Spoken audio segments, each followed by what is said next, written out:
what could you do to improve yourself?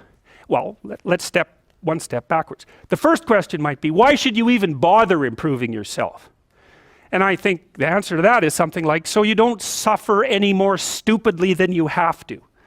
And maybe so others don't have to either. It's something like that. You know, like there's a real injunction at the bottom of it. It's not some casual self-help doctrine. It's that if you don't organize yourself properly, you'll pay for it, and in a big way, and so will the people around you. Now, and you could say, well, I don't care about that, but that's actually not true. You actually do care about that, because if you're in pain, you will care about it. It's very rare that you can find someone who's in excruciating pain who would ever say, well, it would be no better if I was out of this.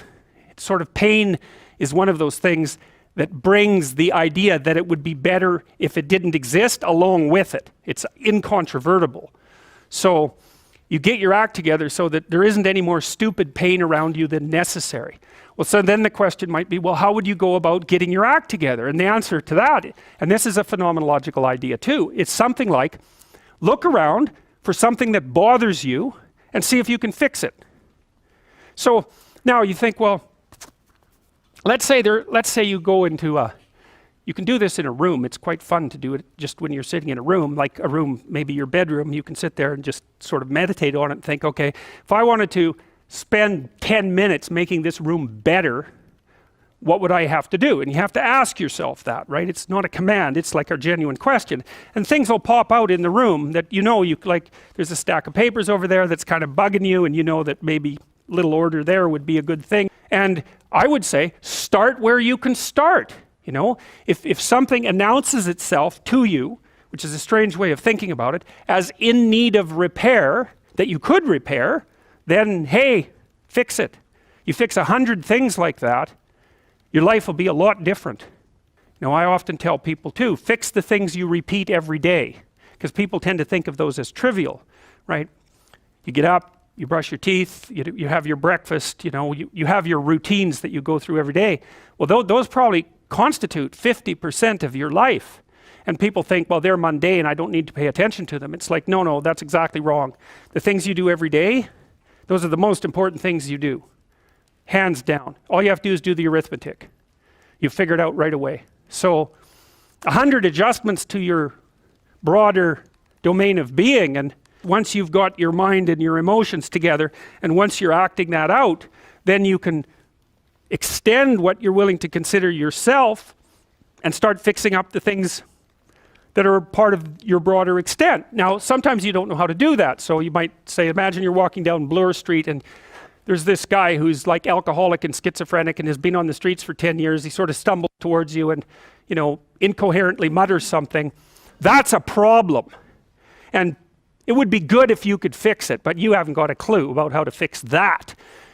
You just walk around that and go find something that you could fix, because if you muck about in that, not only is it unlikely that you'll help that person, it's very likely that you'll get hurt yourself.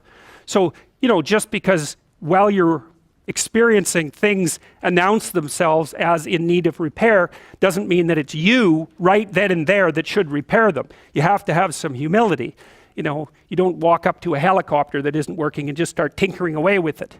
You have to stay within your domain of competence. But most of the time, if people look at their lives, you know, it's a very interesting thing to do. I like the idea of the room, because you can do that at the drop of a hat. You know, you go back to where you live and sit down and think, okay, I'm going to make this place better for half an hour. What should I do?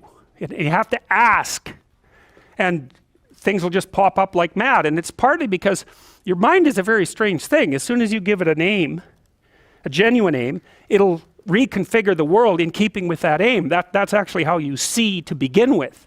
And so if you set it a task, especially, you have to be genuine about it, which is why you have to bring your thoughts and emotions together, and then you have to get them in your body so you're acting consistently. You have to be genuine about the aim, but once you aim, the world will reconfigure itself around that aim, which is very strange. And it's technically true.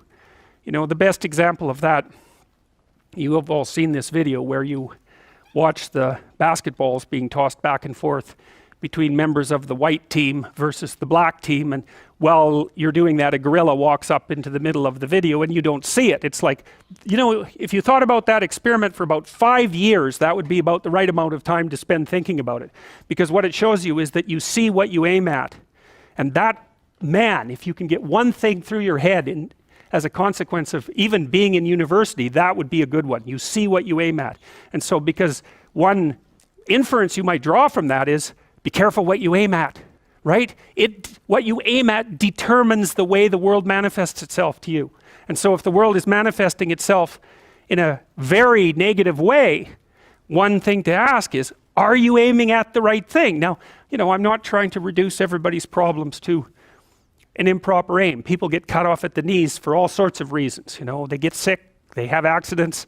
There's a random element to being, that's for sure. And so you don't want to take anything, even that particular phrase, too far. You want to bind it with the fact that random things do happen to people, but it's still a great thing to ask. Oh, hey Jordan, what are you doing right now? I'm subscribing